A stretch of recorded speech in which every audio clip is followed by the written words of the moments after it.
Hello and welcome to Arise America. I'm Debbie Turner-Bell. In the news today, a moment of silence throughout the Netherlands as the first remains of victims of downed MH17 flight arrive at Eindhoven Military Airport. Also in eastern Ukraine, near the site of the downed airplane, 2 military jets are shot down as tensions re-escalate between Russian separatists and Ukrainian troops. And while more than 50% of Division I athletes are black, why is the number of black coaches at its lowest level in 20 years? We'll answer that and have a lot more right now on Arise America. From coast to coast, every culture, every angle. This is Arise America. The shooting down of Malaysia Airlines Flight 17 over eastern Ukraine brought a short break in the conflict between Ukraine and pro-Russian separatists. But now the fighting has resumed in full force. Government troops fought Russian-backed separatists today for control of 2 cities in the Luhansk region. For the latest, we turn to Arise News correspondent Philip Warwick in the eastern Ukrainian city of Donetsk. He's joining us on the phone. Philip, what more can you tell us about these 2 Ukrainian military planes that were shot down supposedly by separatists?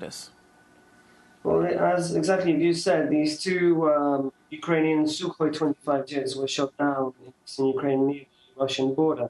Both pilots managed to eject safely, and their whereabouts at the moment remain unknown.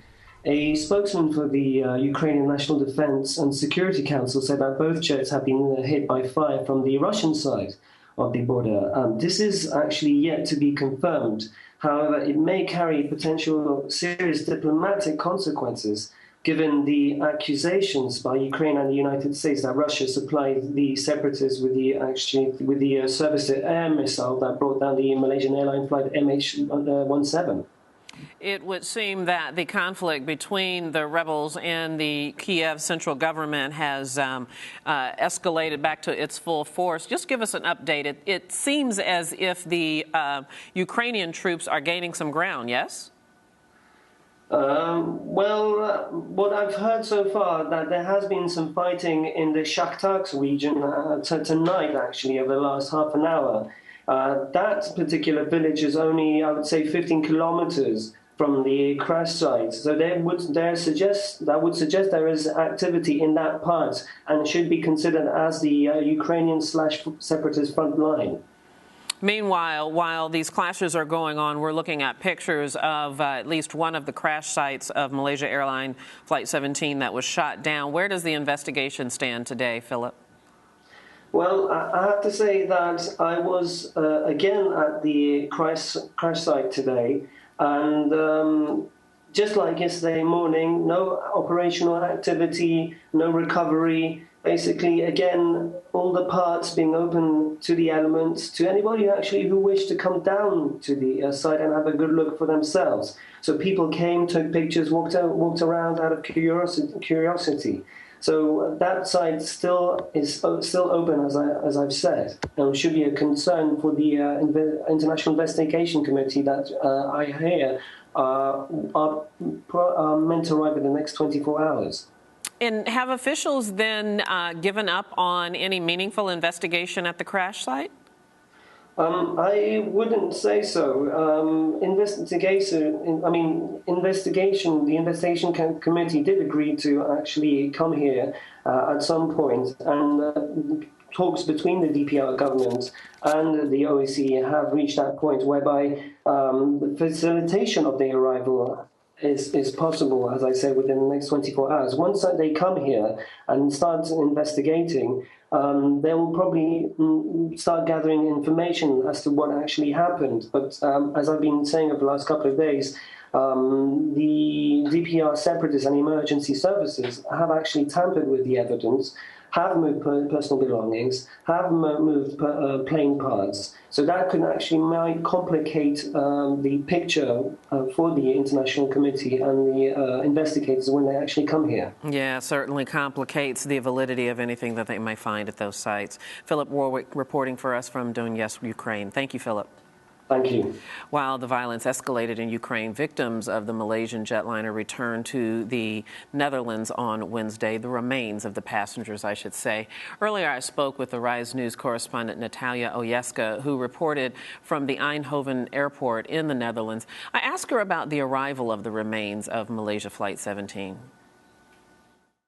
Well, first of all, yes, according to the reports, there were only 40 bodies that have arrived today to the airport military in Eindhoven.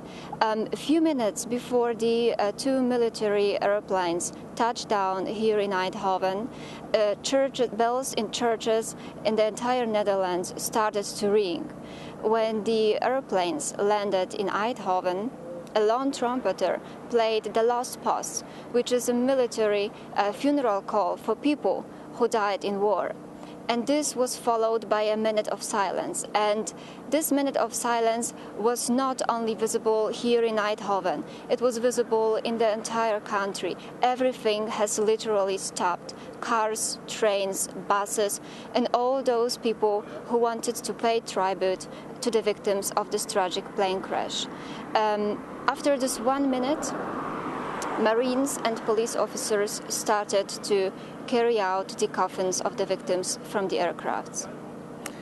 Some might say that the emotional reaction of many of the Dutch has been a bit restrained up to this point. I'm imagining you saw a bit more of an outpouring of grief now that the reality of this tragedy has manifested with the arrival of these remains. Well, I talked to a couple of Dutch citizens, and they have told me that they were actually very happy with the Dutch policy. The Dutch Prime Minister Mark Rutte has emphasized many times that the top priority for the Netherlands is to bring back all the victims and to conduct the identification, and the Dutch citizens fully support this policy. And you mentioned that trains people stop to take a moment to observe the arrival of the remains. Are you seeing a greater outpouring of grief and emotion there in the Netherlands? Yes, absolutely. I would say it has been a process, a kind of a development, because during the first days I haven't seen any candles, any flowers that would be placed on the street or in front of the churches. But first today, people really went on the streets. People came here to the airport.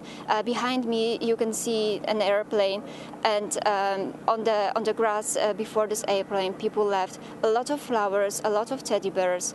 I have also seen a lot of flags which has been flown at the half of a mast. And these flags were put not only on the official buildings, they were also on the private properties, houses and flats. I have also talked with Dutch citizens what is the Dutch way to grieve, to mourn, especially at such incredible tragedy. And they have told me that during first days it was a shock that prevented them from bringing flowers or candles on the street. They simply didn't believe what happened. Is there, Natalia, a plan for a memorial service, a joint memorial service for all of the Dutch citizens who were victims of this down flight? Right now, there is no official information regarding this because today only 40 remains of victims have arrived to the Netherlands. There must be a further transport of further victims, and right now there is no specific information when these bodies will be received here in the Netherlands. All right, Natalia Ojeska reporting for us from Eindhoven Military Airport. Thank you, Natalia. Here in the U.S., there's fallout from the recent disclosure of safety breaches at the Centers for Disease Control and Prevention. The CDC reported Wednesday that the director of its bioterrorism lab resigned. Michael Farrell oversaw the lab when workers were exposed to live anthrax. The lab failed to completely kill the samples before sending them to 2 other CDC labs. An internal investigation uncovered 5 separate incidents over the last decade involving anthrax, botulism, and a deadly strain of the avian flu. And the U.S. Supreme Court cleared the way for Arizona to execute a prisoner who challenged the secrecy surrounding lethal injection drugs. The High Court's decision reversed a federal appeals court ruling. It marked the first time an appeals court delayed an execution based on the issue of drug secrecy. A judge convicted Wood in 1989 of killing his ex-girlfriend and her father. And still to come on Arise America, Democrats and Republicans come up with opposing plans for combating the border crisis. Will they come together with a real solution is the question. And as U.S. Secretary of State John Kerry meets with Middle East leaders to negotiate peace, why are Israelis rallying behind the latest Gaza offensive? Also, Eric Garner, who died after a supposed NYPD chokehold, is laid to rest today. We hear from a former New York City police officer on the question of police brutality in this case. That's when we come back.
In Washington, lawmakers are drawing up plans on how to solve the growing immigration crisis at America's southern border.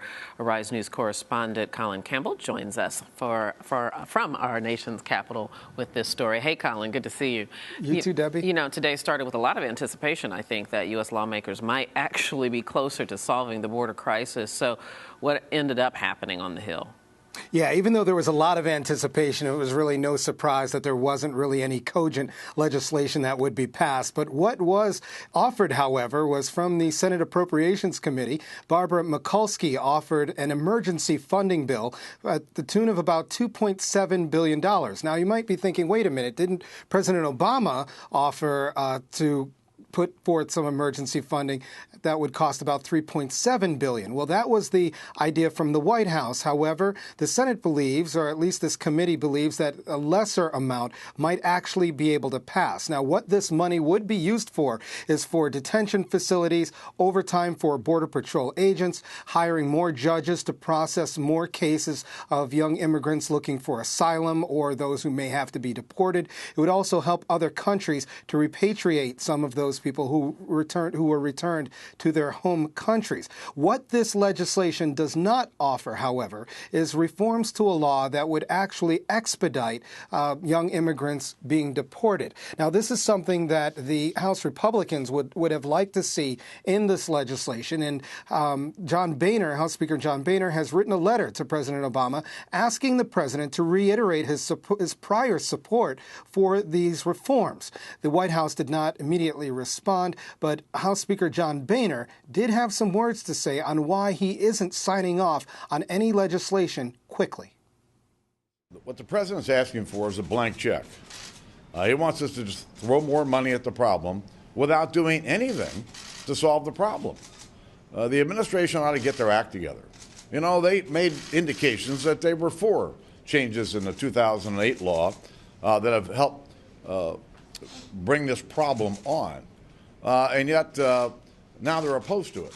And so without trying to fix the problem, I don't know how we actually are in a position to give the president any more money. That's $1 billion less that Mikulski is asking for than the president actually wanted. The Appropriations Committee believes that this could actually pass. However, it's unclear if that will happen with Congress leaving in just a few days. Debbie? Now, Colin, did the White House have a response to Boehner's accusations? Well, they didn't immediately respond. However, in recent days, they have talked about the decrease of young immigrants trying to cross into the U.S. through the Rio Grande. Now, in June, there was an average of about 350 children trying to cross the Rio Grande every day. They said that that number has decreased down to about 150 each day. And since the beginning of July, those children have been apprehended for the most part. So they are trying to paint this as some of their policies working and trying to deter immigrants from wanting to cross into the U.S. from their home countries. Well, taking this conversation down to the border, Texas governor, as we've reported here on Arise America, plans to bring in the National Guard to help with this crisis. However, that's getting mixed reviews from law enforcement down there, right? Yeah, that's 1,000 National Guard troops, $12 million a month, and basically they would be the equivalent of mall cops, and those are my words. The reason for this is, like you said, some law enforcement officials down there are saying that these National Guard troops really wouldn't be able to do anything except to look for suspicious activity and make a call on the radio to law enforcement, which is kind of what mall cops do, right? So basically, or mall security rather. So what's happening here is Sheriff Omar Lucio from Cameron County says that the money that the Texas governor is spending for these National Guard troops would be better off going to hire sheriff's deputies or more law enforcement officers to try to deter crime. And what these officers can do is detain suspects. They could also check cars. They could confiscate drugs. They said that National Guard troops can't do any of this. So they said they're not really sure how helpful they would be, just keeping an eye out on the border. And I just want to encourage our viewers that are offended by the mall cops characterization to send their emails to you. That's right. That's right. And that's an exaggeration, of course. I know.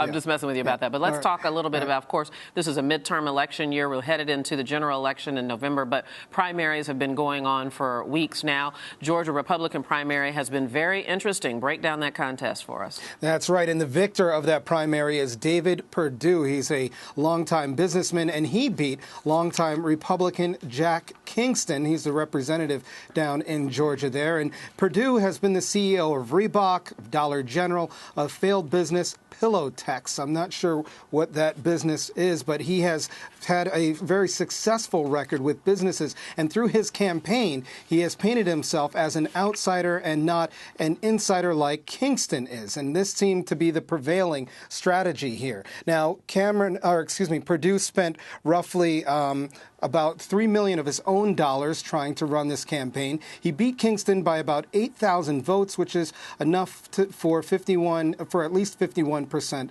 of the vote. Debbie? All right, Colin, thank you so much for the report. We'll see you tomorrow. Okay, see you tomorrow. See ya. Time now to take a look at the other news capturing headlines around the globe in our Arise News World Wrap.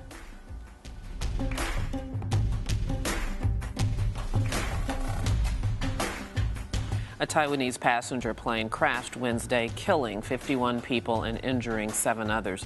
Officials say it crashed while trying to land in stormy weather. The plane was flying from the capital Taipei to an island in the Taiwan Strait. And the losing candidate in Indonesia's presidential election is calling for a recount. This comes one day after election officials declared that President-elect Joko Widodo won 53% of the vote.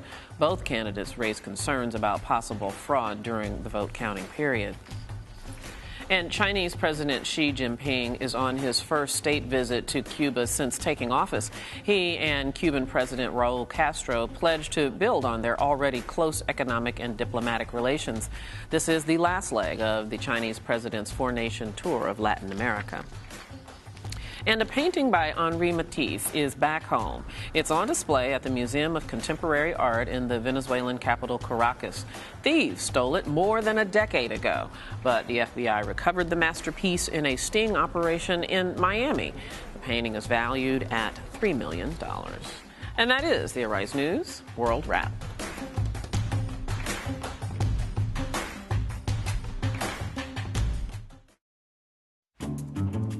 I was to build my own news network, I would love a correspondent in every country, every location, every city. Shahana Bhatt, Arise News, New Delhi. Karim Gamaluddin, Arise News, Cairo.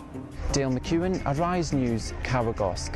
James Blue, Arise News, Addis Ababa. Ronnie Corvello, Arise News, São Paulo, Brazil. We give them different angles on stories so they can get a different perspective of the people that they are looking at. It's hard to pin down the exact number of Syrian refugees who have streamed across the border into Lebanon. They stormed a media room in one of the hotels in Kuala Lumpur, holding placards reading, "Tell us the truth and return our families back to us." Anchors and reporters that have covered wars, have covered disasters, have covered government shutdowns.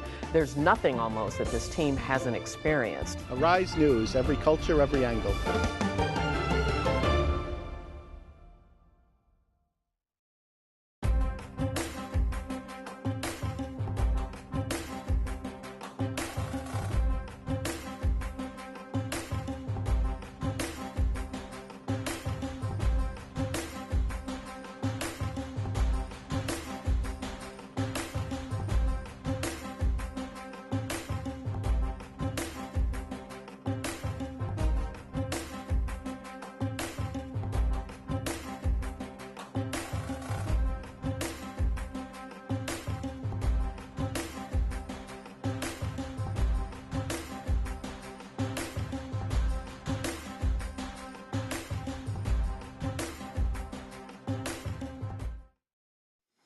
Family and friends laid to rest 43-year-old Eric Garner today, but controversy continues to grow over his death.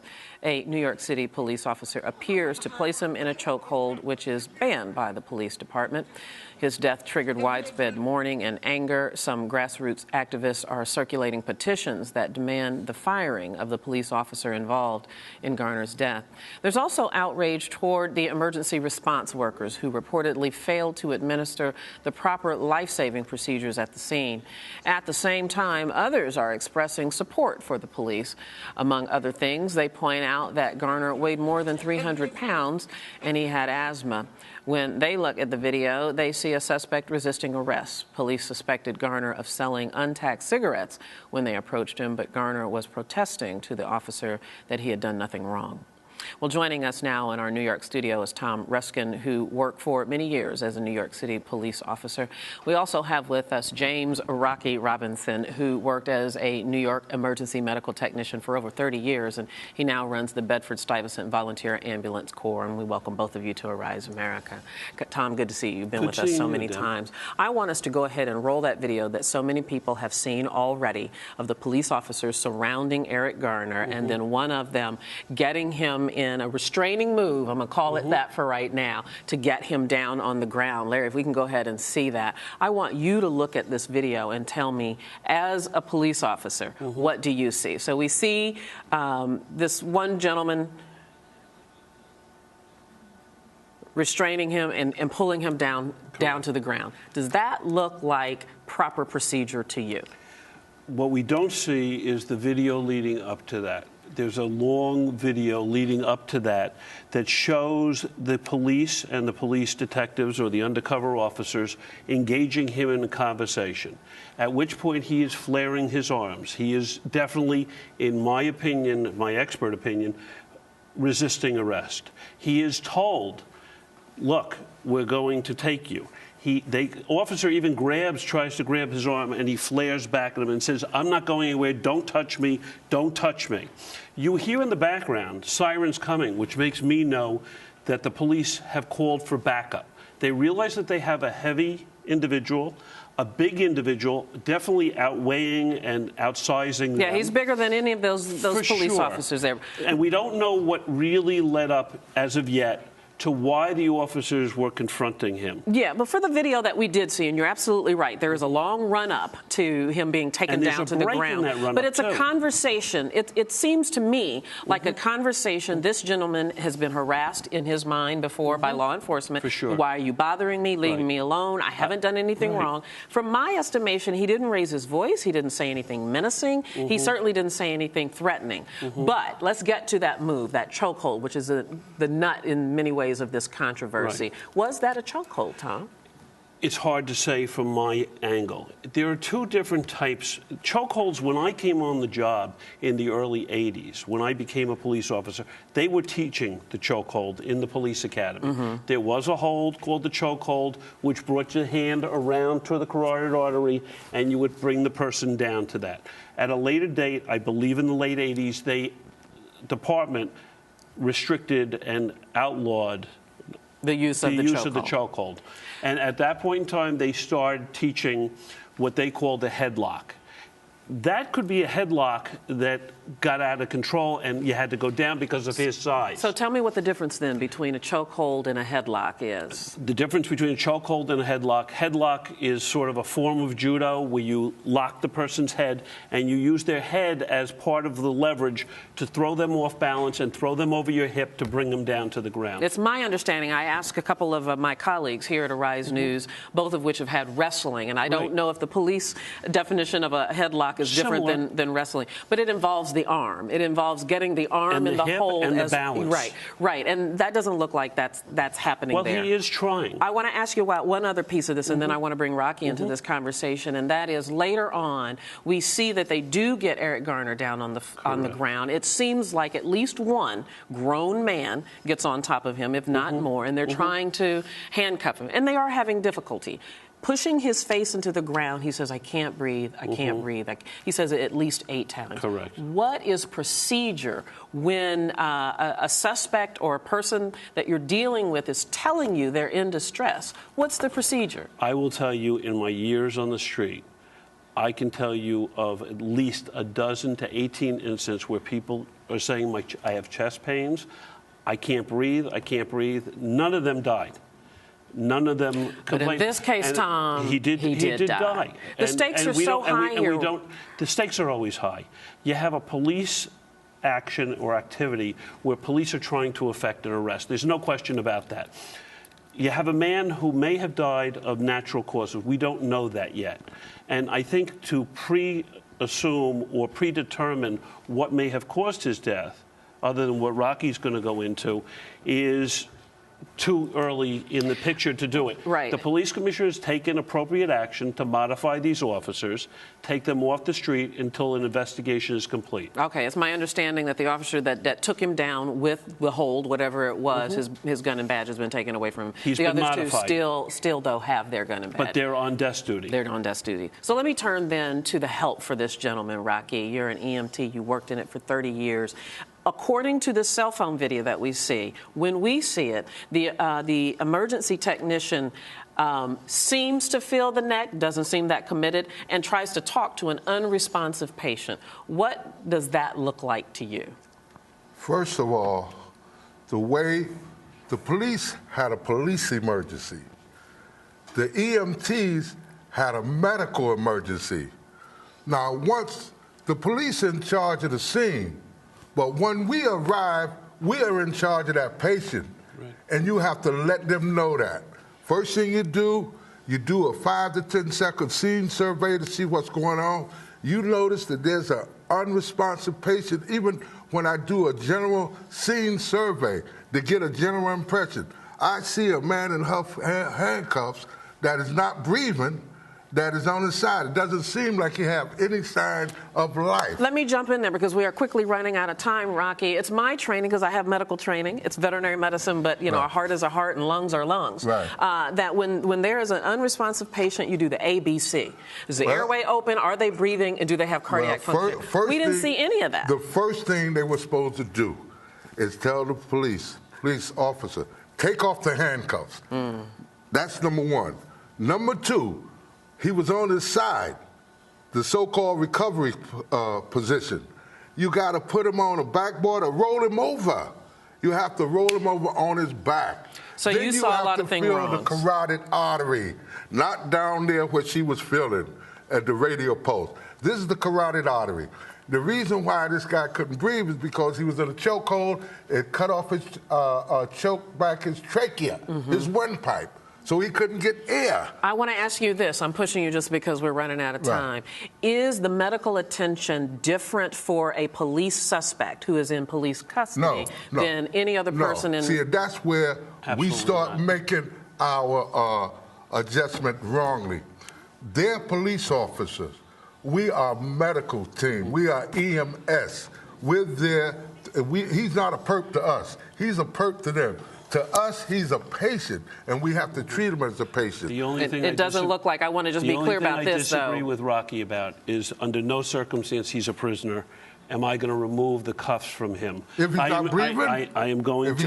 If he's not alive? That brings me, gentlemen, that brings me to a very important question, because now you have a difference between what a medical professional is saying a patient needs, and then the constraints and the threats that a law enforcement officer is facing. The only person who can tell an officer to remove cuffs is a doctor. But should there be a change then in protocol? Because that seems like a critical difference there. It's not, because if a man is cuffed, it's not stopping Rocky or EMS person from administering him first aid. Listen, I'm an EMT too, so it's not. Yeah. It's not. It's not stopping. I will say this, Tom. I've never seen breathe. CPR done with someone's cuffs. You have to uncuff them to be able to do that. And that's what this gentleman needed. Somebody laying on their stomach. You have to roll that person over. I think what we see in this tape is that I agree with Rocky. EMS did not take control of the scene. No, they did not take control. They did not do the ABCs, and they didn't render him emergency first aid or start CPR on this gentleman. Yeah, I think that's clear, but I think there are a lot of questions about the procedure and the behavior of the law enforcement leading up to that emergency situation. And the behavior of my EMTs, which I really think they need retraining too. Okay. Tom Ruskin, it's always a great pleasure. Nice Thank you so much. Good to see you. Rocky, so nice to meet you. Thank you for coming in. Rocky Robinson, appreciate it. Yeah. We're going to turn now overseas to the rising death toll in Gaza. It increases global pressure on Israel to end its military campaign. The UN's top human rights officials said today that war crimes have been committed.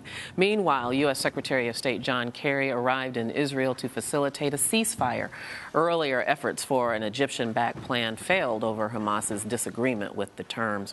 Arise News correspondent Carl Bostic files this report. In Gaza today, both sides are still fighting. They agreed on a humanitarian ceasefire again, but only for one neighborhood, in Shajaya, and that's to look for the dead. Agreement to enter the area to search for dead bodies and injured under the collapsed buildings. We think we will face a huge number of casualties under the collapsed buildings. For the recovery teams, it is another race against time before the ceasefire ends. And for Mahmoud, it's another kind of search. He lost 15 members of his family of 30 Sunday night when an Israeli shell struck his home.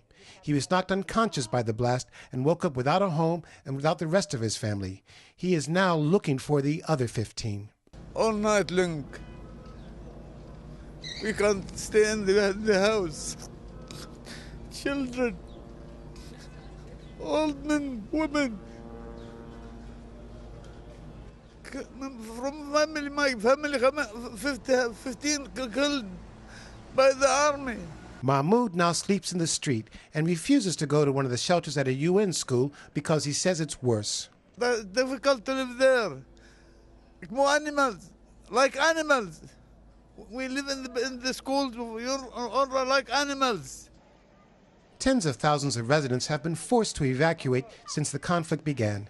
The UN says 117,000 now are seeking shelter in 80 of their schools. But they are overcrowded and conditions there have worsened. Thousands more are now forced to find shelter wherever they can. In the Jabalia neighborhood, a new home for some of Gaza's latest refugees.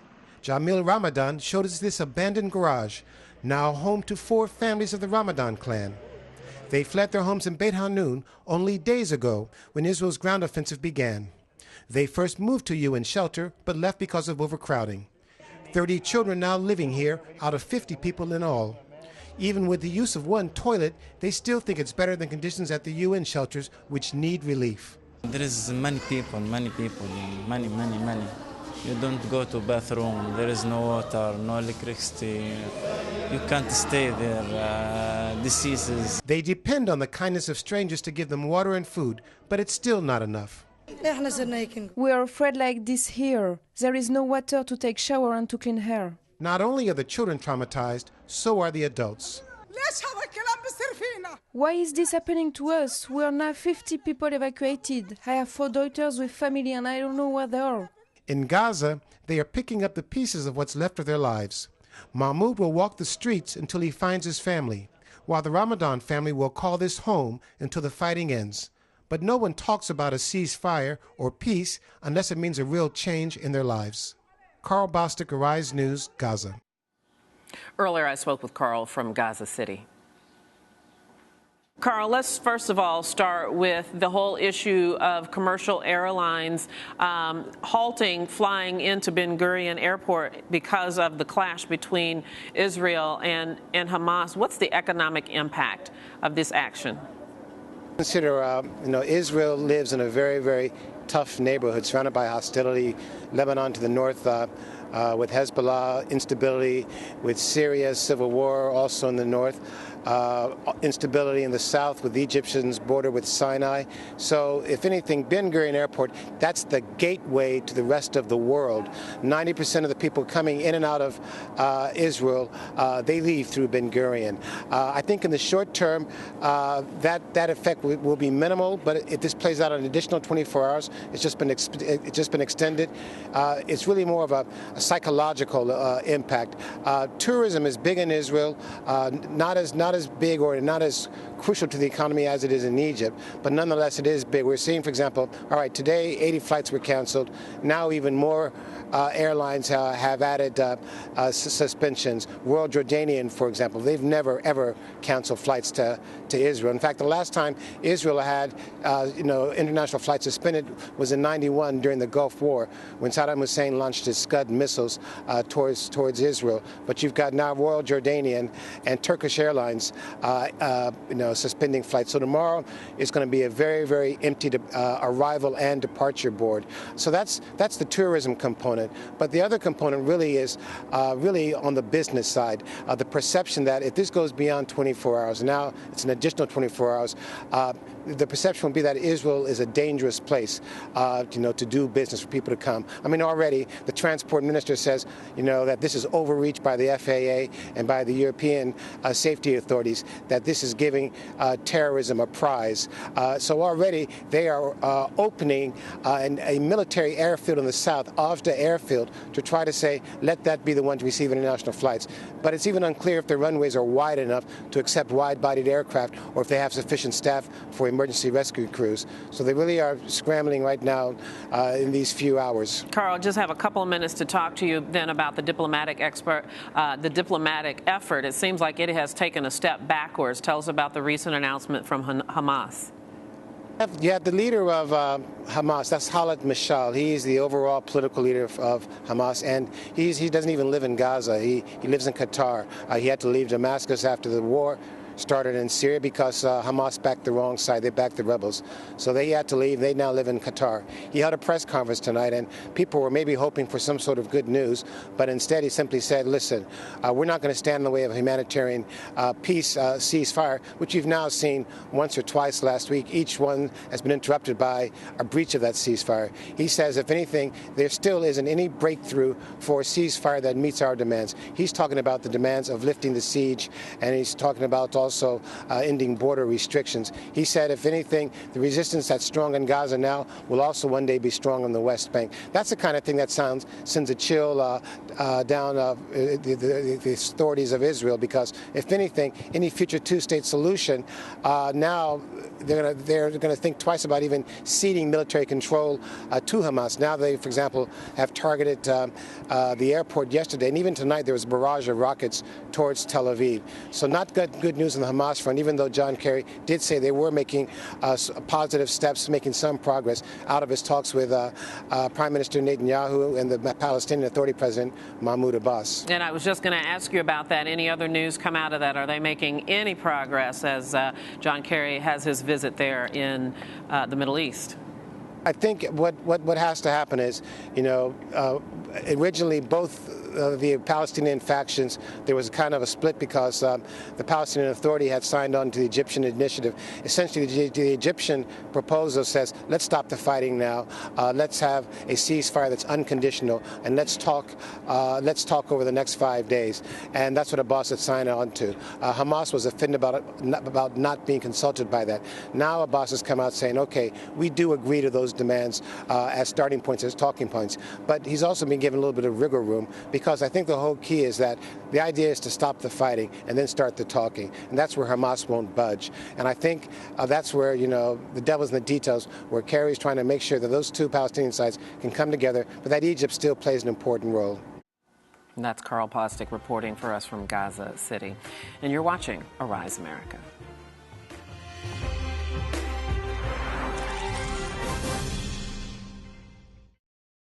If I was building my own news network, I think I'd want broad, in-depth knowledge of important issues throughout the world. I would want to recruit a fairly diverse staff that had different life experiences before they came to news. We want to see how we can help ourselves and help benefit other people, not just see what's up with the celebrities and where they're going and traveling and buying this and buying that. Arise News, every culture, every angle.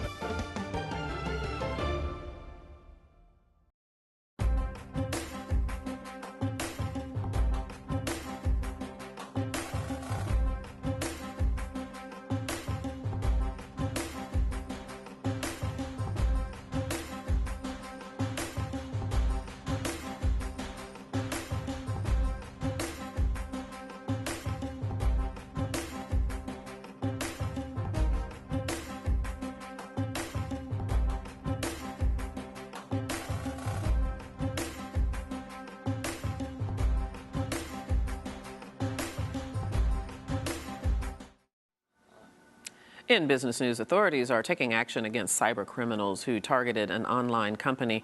Arise News U.S. business editor Andrew Schmertz has that story and the rest of today's business headlines.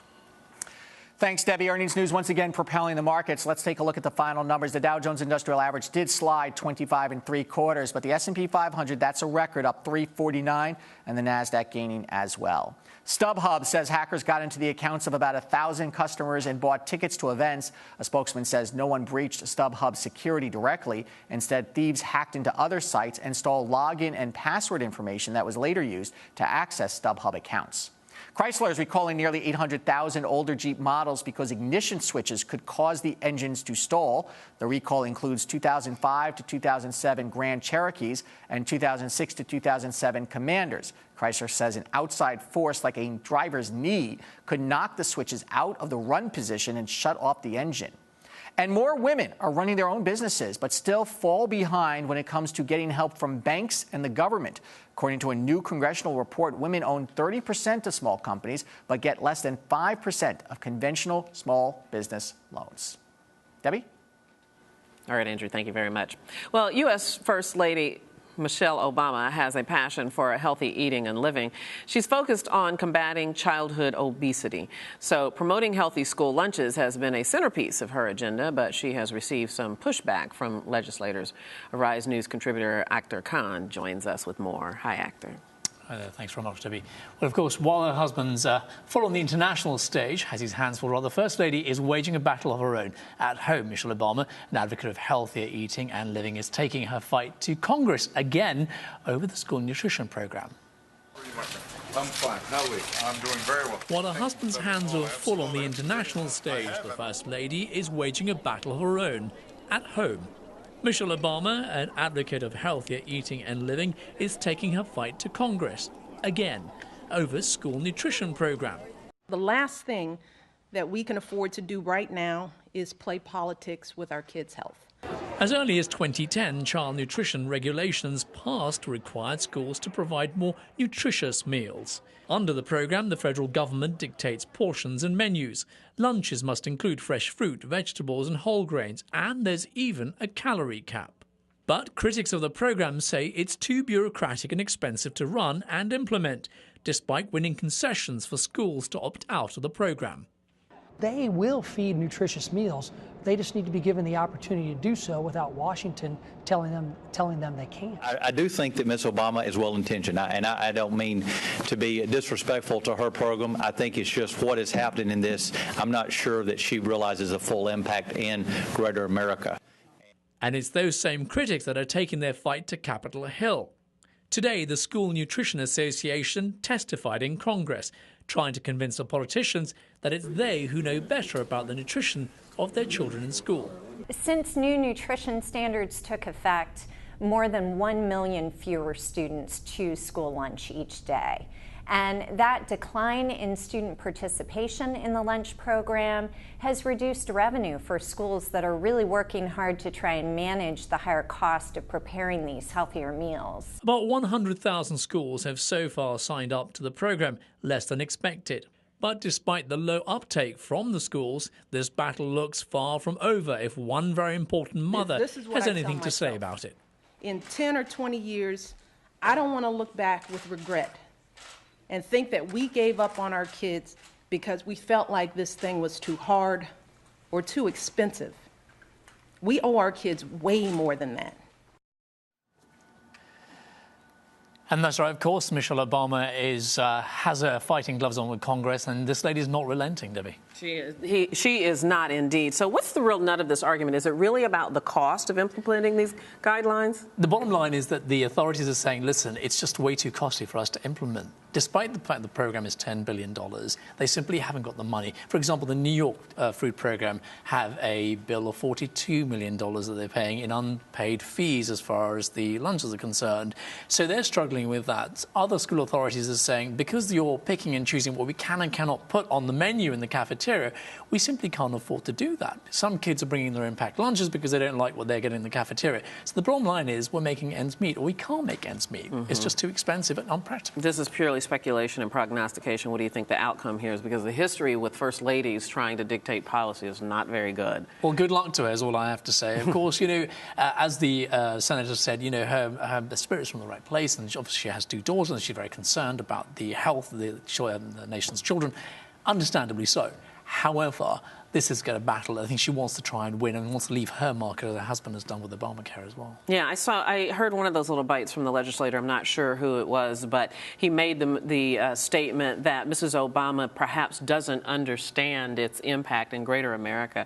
I don't know if I were her, that statement alone would bother me. But what is it that's bothering her so much about this? I think the agricultural policy in America, more than anything else, the impact it would have on subsidies in terms of farms and growth and organic growth and so on and so forth. Of course, the program says you have to have more fruits and vegetables and more grains in your diet. Get rid of the fat, get rid of the sugar, get rid of the salt. But some people are saying, French fries are great for you. More salt, more sugar is good for you as well, for kids with energy. Really? Who's saying that, Octa? Nobody's saying that. Really? Maybe fast food restaurants. Exactly. But speaking of which, of course, there's a political aspect to this, of course. And many are criticizing this policy and Mrs. Obama as this being an example of government overreach. Yeah, absolutely. Centralized government, they say, look, let the people at the lower level, the local states, decide what's good for the schools at a lower level, as opposed to getting orders handed down from Washington. So they would rather see this problem solved within the states, within the districts, in the schools, as opposed to D.C. coming in and saying, no, we know what's better for you. Yeah, the bottom line is the only thing worse than eating your vegetables, and I like vegetables, is being told to eat your vegetables. Dr. Khan, thank you so much. You're welcome. Appreciate it. Time now to see what's making headlines across Africa today. In Nigeria, 2 bomb attacks in the northern city of Kaduna killed at least 82 people on Wednesday.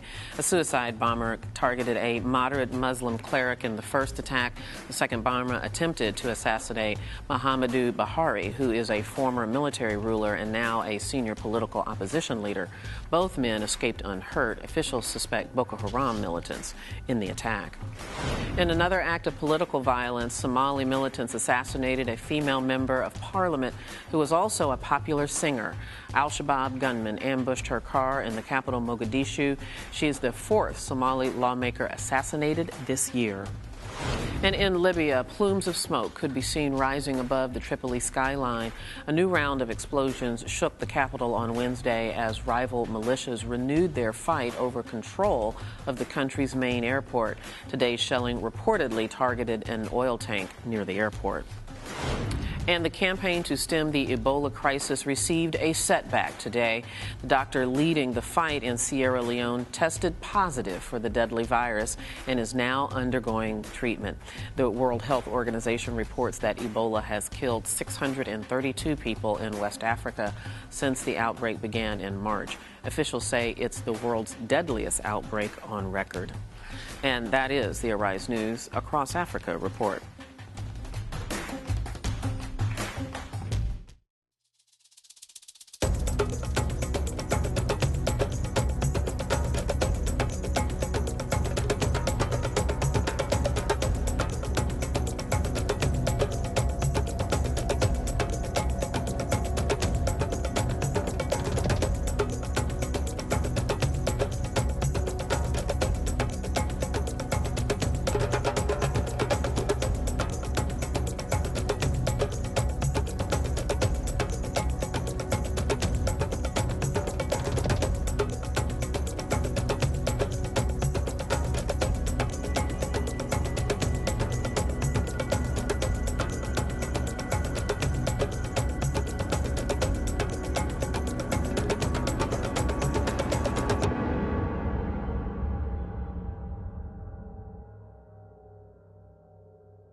I think news does make people put things in black and white terms just so that they have a dividing line between what their viewers like and dislike. When they see a person of color, they either think that they're not going to do anything, they're either on drugs or they got pregnant at an early age, and I just want to say that that's not true. It tends to reflect more the interests of the upper income people and the upper income interests. Arise News, every culture, every angle.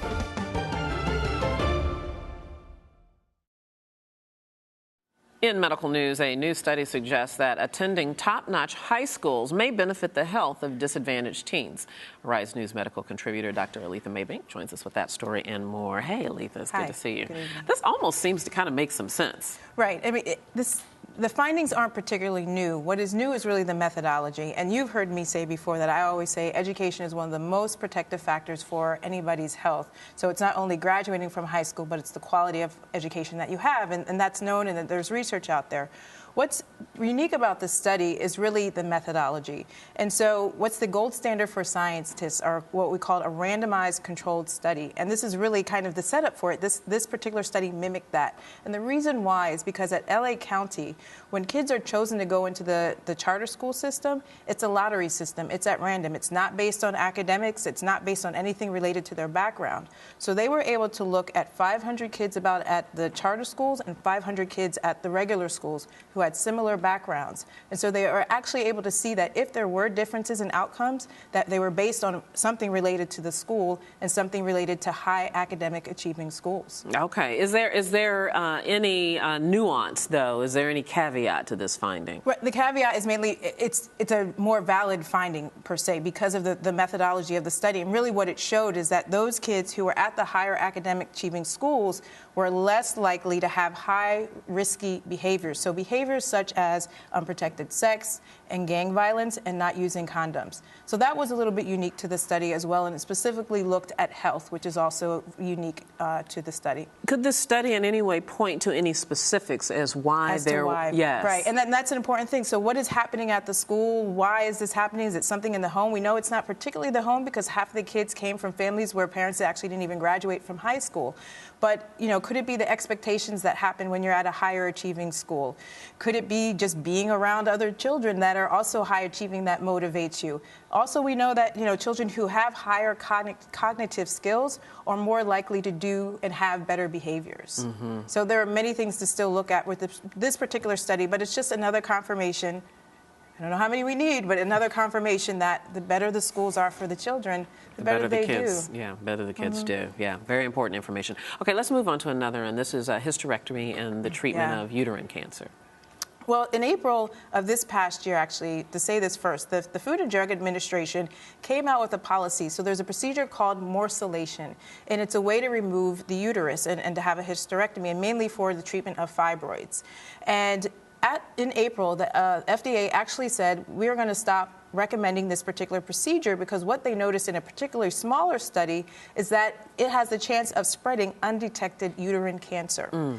And so what happened, though, was that a lot of the physicians really weren't believing it or buying into it because it was a smaller study. So this particular study, now done by Columbia University, now looks at 500 hospitals, over 36,000 women who actually had the procedure, and it shows very similar results. And that really 1 in 368 women are at risk for having uterine cancer spread through this particular procedure. Is it because cells are freed in the process of the removal of the uterus? Is that what's happening? Absolutely. So, and the way the procedure works is that morcellation, and typically a hysterectomy is invasive, can be painful, and the recovery can be slow because you're actually clearly making an incision in the lower abdomen for the woman, anywhere between 3 inches and 7 inches wide. With morcellation, you're making smaller incisions, and you're really inserting 2 particular tubes. One tube to actually slice up the uterus, and another tube to suck out the pieces. And so what can happen in the fibroid, if it's not tested beforehand or if a biopsy is not made, there could be uterine cancer within that fibroid that you couldn't tell. And so it's spread throughout the body when you do that slicing. Or another thing that happens that sometimes the pieces actually remain.